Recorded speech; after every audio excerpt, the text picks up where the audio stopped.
Hello and welcome to Pathways, where you are invited to join me for a visit with leaders in personal development and cultural evolution. This is your host, Paul O'Brien.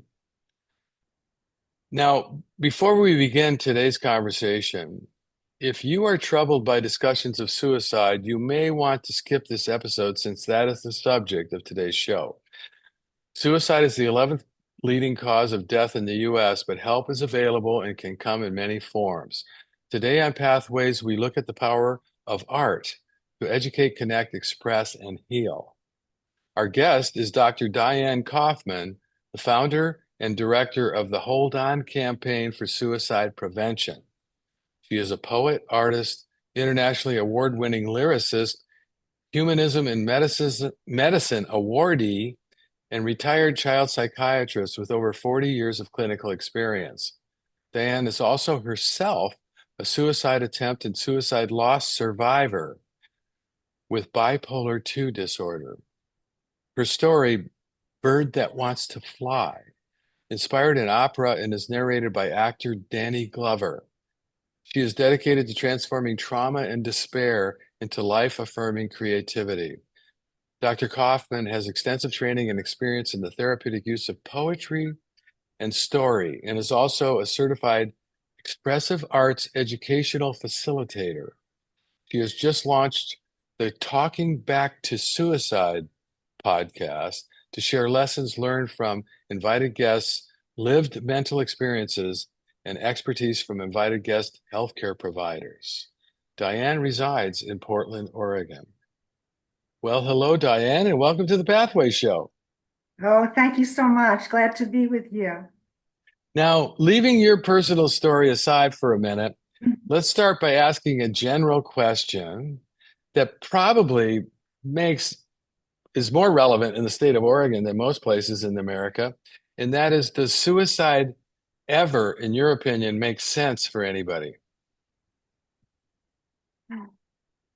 I'm taking a heavy sigh there because it's a deep question. Um, I think that it's most important for someone who's having suicidal thoughts to share them, right, with someone. And in addition to let's, right, where that's appropriate and safe to do so. I think that someone who's having suicidal thoughts ought to be in touch perhaps with their primary care provider or a mental health professional to fully discuss the reasons why the person is in that state of mind. I'm in no way going to, in a sense, answer that question directly because it's an individual matter. There may be situations where a person is experiencing extreme physical pain or they have a health condition which is extremely impacting their life, that for which there is no cure. However, I think that it needs to be discussed, right, fully with someone who can form a connection with that person and can help them to make the best of decisions. Okay, well, that makes a lot of sense. But I'm just curious, what is your personal philosophy about death? I mean, do you believe that life is inherently worth living, even in the face of chronic suffering or a hopeless fate like a terminal illness? I mean, is opposition to euthanasia based on religious doctrines? Are we religiously obligated to hang on for dear life no matter what? And I'm just asking your opinion. Yeah, I'm just, yeah. Mhm. Again, complicated, complex questions. I know we're Um, famous for that yeah, here on Pathways. yes, sure. Well, I recently wrote something about this, right? Uh-huh, uh-huh, uh-huh. And it had to do with why should I be alive? Or in fact, I'm in the process of looking for a voice actor for this, and it'll Right. become Oh, an animation. But it talks about why should I be alive? And then it goes, because God wants me to. And then it right, goes, but I don't believe in God. right. Then it goes, like to not add to sadness, loss, and despair in the world, right? To add an ounce of kindness to the world, is that enough? And it's asking questions about what is enough to have a reason to live, right? Right, And right, then it's talking about um, um, can are those reasons ever enough? And tell me, it's almost having a conversation. Tell me, why shouldn't I kill myself? Why should I live another day? Right. right, And the piece ends with the person who's thinking this. They're saying, "Why? Tell me, why shouldn't I kill myself and die by suicide?" And then it says, "A voice arises." Right. um, you are needed more than you can ever say or know. And I felt in writing this that that voice perhaps is almost a spiritual creative force, a life force, almost asking, saying like, that we ask these questions, but maybe we can never find out those answers. Part of the piece is also, do I have to justify being alive, or can I just live? Is that enough, right? And that idea that you're needed more beyond what you could ever say, like articulate, or know, like understand, which okay, I so thought the piece was interesting, right? yeah, it sounds like it. It's like, well, who are we to play God and make a decision that life is not meaningful just because we can't figure it out? There's, That's the poet Emily Dickinson wrote, one of her poems is, if something like, if I could help one bird, right, back to its nest again, if I can help one broken heart. And then the end of the poem says, I shall not have lived in vain. And the poem is talking about doing one thing, one bird, not 100 birds or 1,000 birds, one bird. And I was thinking about that poem, and I was wondering, gee, I wonder if Emily was grappling with being in despair, right, about her life, and right. seeing if her life had any meaning. And Sounds that like was it. poetically what she came up with. So you've been open about your personal experience um, with a suicide attempt and a Mhm. diagnosis of bipolar disorder. Um, I'm, if you don't mind, I'm just curious, what did your suicidal ideation sound like? What were you telling yourself? And Yeah. how long ago was this? Oh, this was well, I'm 71 now, and this happened when I was in medical school, which Uh-huh. was in I guess, my late 20s. Okay. Okay. Yeah. And I I was keeping a journal of poetry that I was writing then, and I still have that journal. And in my own handwriting, I'm writing about, there's one poem that goes, on my birthday, they gave a lecture about depression. And I wondered what it was like to be or be not. And then there's more of the poem. And in the corner, bottom right corner of the page, it says suicidal ideations from life's frustrations. There's another poem that starts off, I am flotsam floating away from shipwreck. Then there's another poem, which it might have been, I was just in a buoyant up mood, or who knows, I was getting a little hypomanic. The poem is about the quote, mad leaves falling from the sky and asking them to teach me to fly. And then there's a poem, which I believe, although I don't have a full memory of this, I believe this was shortly before I attempted suicide. And the poem is really full of beyond despair. It starts off like, I'm worthless, I'm ugly, no one has ever loved me, no one will ever love me. It's everything is absolutely not true, right? But but definitively stated, like that's a fact. I'm ugly, I'm worthless, I'm nothing. That's all in the poem. And Right. then in part of the poem is it goes that like I'll have to, if I tell you what's going on, like I can't do that because I'll have to hide once more.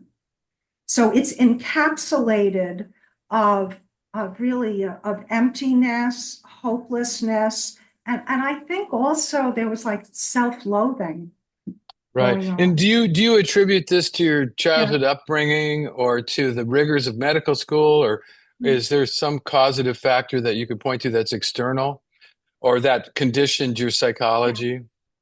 Uh-huh. There's probably a little drops of each of those in there. Um, I don't think growing up that I developed a strength in asking for help. I You had a say strength you in, did not. You're saying you did yeah, not develop that strength. yeah, Yeah, I did okay. not develop a strength in asking for help. Right. I was developing a strength for giving help, but Right. not being strong enough to ask for help. I believe that there were biological aspects of what was happening to me in terms of later being diagnosed with bipolar II disorder. I Uh-huh. had a paternal uncle, my father's brother, who in his adulthood had a psychotic break, depression and a psychotic break. He was hospitalized at Bellevue. He had ECT. Yeah, and he was a lawyer, a very flamboyant man, and I wonder about his life if he might have had bipolar disorder in Right. terms of what had happened to him. I had on my mother's side my aunt, who was also an artist and a poet. She, in her older years, um, she really decompensated to the point of she was living in a single occupancy room near the Metropolitan Opera House. She was paranoid. She was just in a bad way. She was not a homeless person, but I recall one time with my family going to a restaurant near the Opera House because we were going to go to the opera. And my aunt came, she lived near there. She came into the restaurant and she was acting correctly. And the way she looked was so not okay in her presentation that I think the owner of the restaurant asked her to leave the restaurant. I see. And so there was psychiatric illness on both sides of my I family. see. So, but you make the point that a person who has suicidal ideation or suicidal behavior does not always have a psychiatric illness at all. That is true. That is absolutely true. So, on the one hand, there could be someone who has a severe depression, a bipolar disorder, severe anxiety, psychosis, and within those illnesses, there could be potentially an increased risk of suicidal thinking and behaviors. But a person could um, tragically also, they're a teenager who's being bullied, Right. bullying.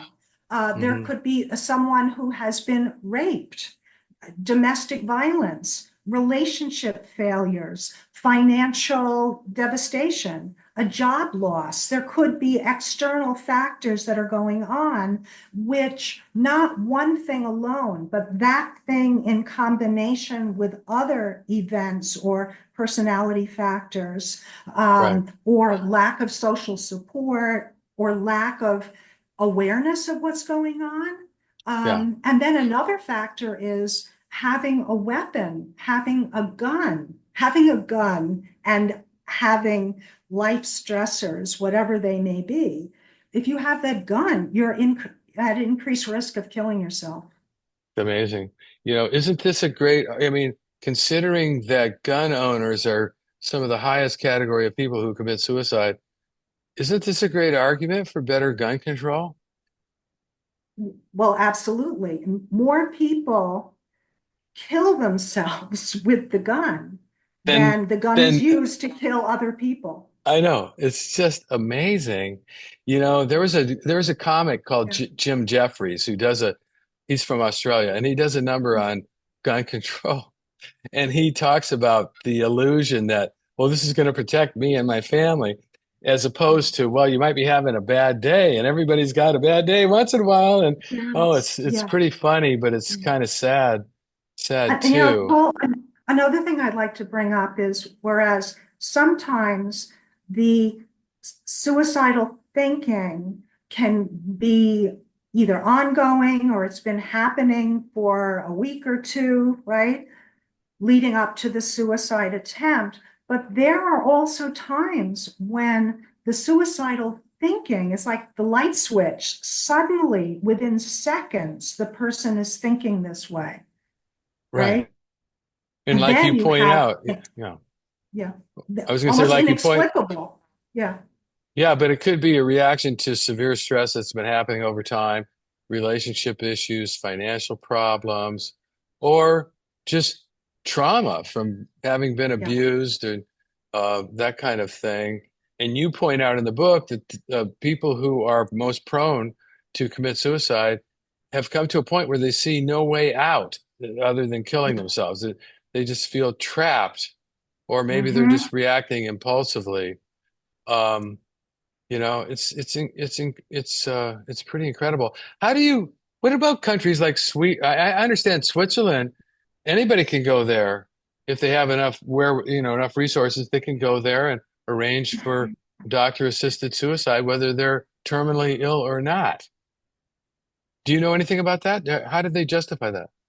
Or what is their attitude? It's way Yeah, different. I don't know that much about that. Okay. Okay. However, I forget what country this is, but there was an article recently about this, um, and um, the idea of if you want to kill yourself, you don't have to. I'm saying you should undergo an evaluation and get help. But in this particular country, if you're wanting to kill yourself, you can kill yourself. The difficulty with that, and I'm talking about the individual where maybe a few hours later, a day later, 2 days later, they change their mind. They still want to be alive, right? Right. There's a documentary about a young man who had jumped off the Golden Gate Bridge, and he survived it, Wow. and he's now a suicide prevention advocate. But he talks about as he was jumping or falling in his mind, he was thinking, "Oh my God, what have I just done?" Yeah. What age group is most at risk for this kind of behavior? It's older white men have the highest Older white men. suicide. I'm the Older target white audience. men, yeah. Jesus. But I also want to say that there are increased risk groups, right? So um, uh, Native Americans, Alaska, right? Natives, African Americans, the LGBTQ plus community, transgender. These are at increased risk. Of course, they're so And of course, marginalized. we talk about teenagers, Yeah, well, right? tell me, let's Teenagers, talk about teenagers. Is what's happening with teenagers? Is it mostly boys or girls or what? yeah, yeah. I'd have to check the statistics on this, but it could be um, completed suicides. It might be, again, I need to check the statistics, or is male greater than female, with female having more attempts. However, there was an article recently, again in the New York Times, published of most recent data, but I don't know if that most recent data was for adults or it also included Right, youth. right. But it Now, ended up that it was equivalent between the two. And the reason why it seemed was that more females were turning to using guns to kill themselves. Wow, what a trip. So Mhm. what you referred to something in your book as suicide lies, Yeah, where our thinking gets distorted by things that we're telling ourselves or things that we've been told. What are some of these suicide lies? sure. So, in terms of those lies, it can be this my pain is going to last forever. Time gets distorted, Right, right? There's no sense of a future there, right. and the future being, well, maybe, I don't know, maybe if I took a walk or took a shower or called a friend, right? Or watched a movie I like, maybe somehow I'm going to feel a little bit different, a little bit Well, better. So that sounds like depression to me.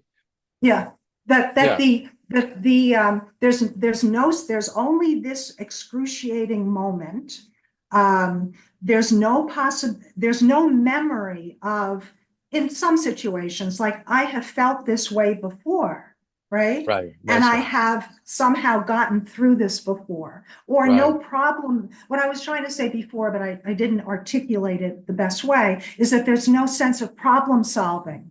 Instead of, oh my goodness, I feel terrible, I need to do something, right? right, All the problem solving is shut down, right? right, right, Um, there can also be the idea no one or nothing can help me. So right. instead of reaching out for help or doing something to help oneself, it's like all that, is shut down. Right. Okay, so no, we only have a couple minutes left, but I want Yeah, to get to the expressive arts because this is yeah. kind of a specialized uh, remedy that you offer. So, what are the expressive arts and how do they play a role in, how can they play a role in suicide prevention? Yeah. So, part of the difficulty has to do with being able to express thinking, right? And Able to sometimes express what? just express our thoughts and our feelings, Right, right? okay. And sometimes words are not enough, or just ordinary language is not enough. Right, That's where being able to write a poem or read a poem where someone may have been struggling in a similar way, listening to music, right? Songwriting, painting, drawing, scribbling, moving your body, right?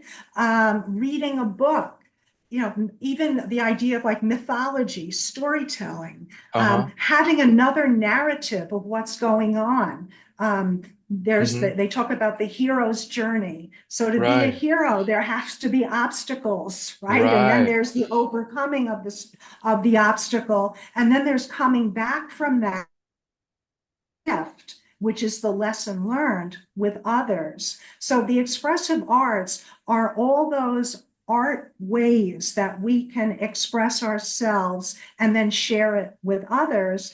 And even, talk about music. Music itself, listening to music has healing qualities, not only emotionally, but physically, right? There's been a lot of research about that uh-huh. in terms of calming the blood pressure, the heart Right, rate, right, right, right. invoking memory. These aspects, I think, need to be brought more into helping someone who's having suicidal thoughts. It That's also beautiful. forges community. Okay, so there is so much more we could explore, but we've basically run out of time here. And I want to make sure to tell our listeners about your website, and maybe they could find out more information about these modalities or services or what have you related to our topic. And that's www.holdoncampaign.org. Hold On Campaign is all one word, .org. And I want to thank you so much for being on our show. Oh, my pleasure. Thank you. I wish we had a lot more time, but we'll have to do it again sometime. And for those listeners who may have tuned in to Pathways late today on KBOO.FM, this is your host, Paul O'Brien, author of Intuitive Intelligence, a book that shares the theme of pathways. which is personal and cultural evolution. Now, don't worry, you can play and or share this interview whenever you want via the internet or as a free podcast, and I'll tell you how in a minute. Today, we've been visiting with Dr. Diane Kaufman, the founder and director of the Hold On campaign for suicide prevention. And I want to say thank you to all of our listeners for tuning into Pathways, which is broadcast and streamed on the internet at www.kboo.fm every Sunday morning at 8:30 USA Pacific Time. Even better, podcasts of today's show, which you can listen to and forward to others, are available for free at divination.com.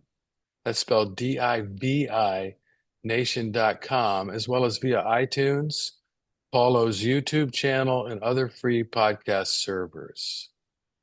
And this is Paul O'Brien, reminding you to tell your friends about Pathways Radio and podcasts. And thanks again to Dr. Diane Kaufman and to all of you listeners for tuning in and being a part of the Pathways conversation.